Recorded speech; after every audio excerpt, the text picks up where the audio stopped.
పాఠశాలలో రాజకీయ ఒత్తిడులు ఉండకూడదని విద్యా కమిటీలను ఎన్నుకునే సమయంలో స్థానికంగా ఏ రాజకీయ నాయకుడికి పాఠశాలలో ప్రమేయం లేకుండా చర్యలు తీసుకోవాలని నెల్లూరు జిల్లా కాంగ్రెస్ పార్టీ నేత కిరణ్ కుమార్ డిమాండ్ చేశారు. ఇక ఈ మేరకు జిల్లా విద్యాశాఖ అధికారికి వినతి పత్రాన్ని అందజేశారు.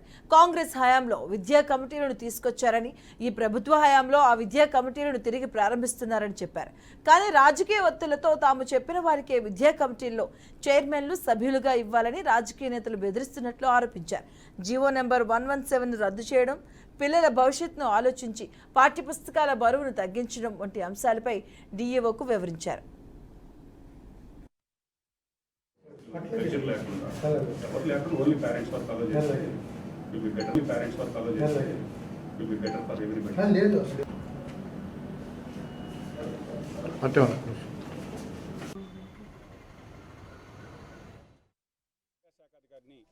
కలవడం జరిగింది.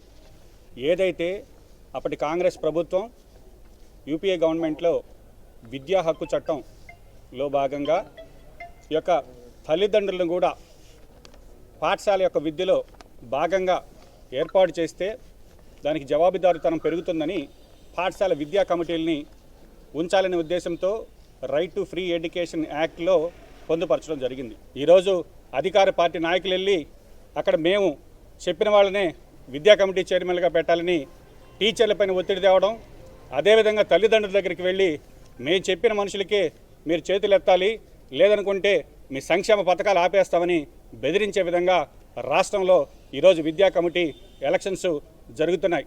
దీని మీద మేము డిఓ గారిని కలిసి సుస్పష్టంగా చెప్పాం.